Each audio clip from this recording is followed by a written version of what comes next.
Welcome to the Gallery of the Gods. Here you will meet the deities who in ancient belief shaped the destinies of men and determined the fate of Troy. These 12 gods and goddesses have influenced civilization throughout the ages and still hold sway over the human imagination today. Now, here are their tales. Ruthless and murderous, the god of war, Ares, with his passion for destruction, embodies in his legend the worst of humanity's traits. It is said that as he and his consorts, grief, strife, panic and terror, walked the earth in search of devastation and brutality, that a chorus of groans echoes to the heavens.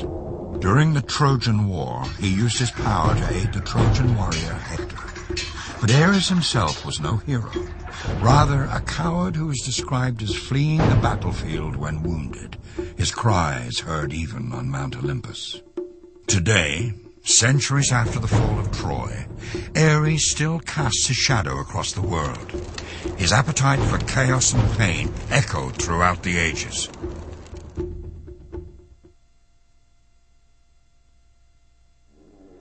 On Mount Olympus, where all other gods are beautiful, only Hephaestus, god of fire, is described as ugly. Legend has it that during a quarrel, Zeus hurled him down to earth, crippling him forever. For what he lacks in appearance, he makes up for in his extraordinary powers, and despite his deformity, or perhaps because of it, he crafted objects of exquisite beauty.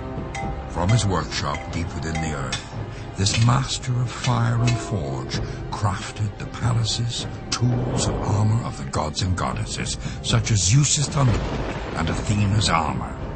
In the Trojan War, he fashioned, among other things, new armor for Achilles. And yet his true value proved not in war, but in peace, as he was also the patron god of artists and craftsmen.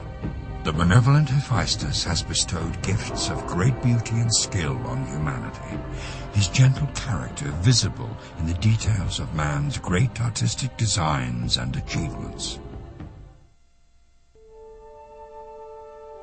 The only god who is said to have a mortal parent was Dionysus, the god of wine and the grape. His magical gift distilled from the vines was the bringer of both ecstasy and madness. His intoxicating creation can kindle revelry in his drinkers and also ignite drunken chaos. In ancient times, his worshippers would gather in the forest and dance in his honor, drinking until they reached a primal frenzy. The warriors of Troy sought relief from the fury in his potent brew. Indeed, this is true for war throughout the ages. But Dionysus was also known as the god of the theater, and some of the world's greatest ancient poetry was written for him, and all those who participated, from the writer to the actors and singers, were thought to be his servants. So next time you have a glass of wine, raise your cup to Dionysus, but never forget that it is a fine line between blessing and ruin when it comes to the power of the vine.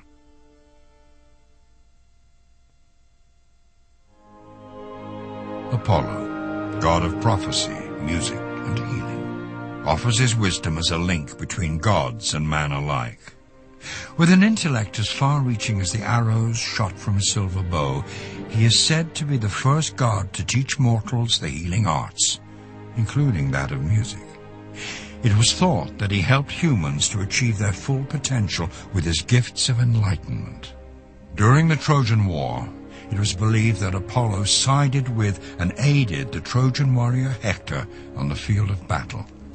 As the conflict raged, he was said to have shot fiery arrows down at the Greeks from his chariot in the sky. Centuries later, when man journeyed to the heavens, they fittingly named their mission to the moon Apollo, after the god who inspired mankind to reach for the stars.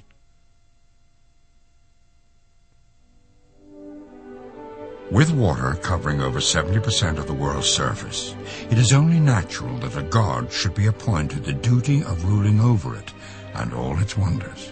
Poseidon serves as such. As temperamental as the sea itself, he watches and controls his domain from deep beneath its surface.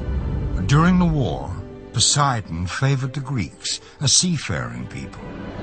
But when they set sail for home, arrogant in victory, he unleashed a storm, wreaking havoc on their fleet.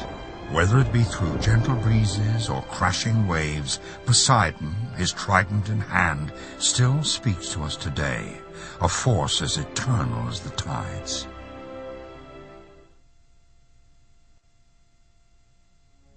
From his throne on Mount Olympus, mighty Zeus ruled over god and man alike, maintaining order and justice in the universe.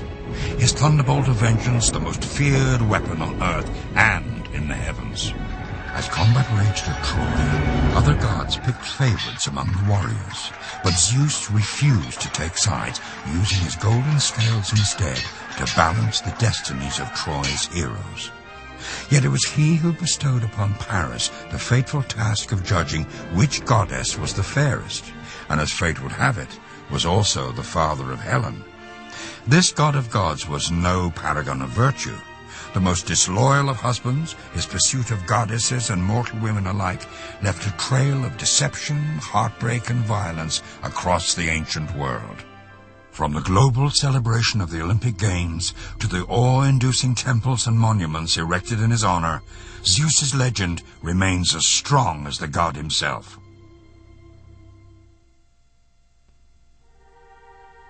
Hermes was a god forever in motion. In his winged sandals, caduceus in hand, he was best known as the messenger of Zeus and the patron god of travelers. Fittingly, he was also the god of thieves and commerce. It was said that as a child he stole a herd from Apollo, then crafted a lyre from a tortoiseshell as a gift of forgiveness. It was said that he aided Odysseus on his journey home from Troy, and ever since Hermes has been credited with aiding travelers. Renowned for his physical prowess, he is also known for creating the sport of foot racing, as he was always sprinting around the world on missions for the gods. A bringer of good fortune and wealth, Hermes appears more frequently in mythological tales than any other deity, making him perhaps the most beloved of all the gods on Mount Olympus.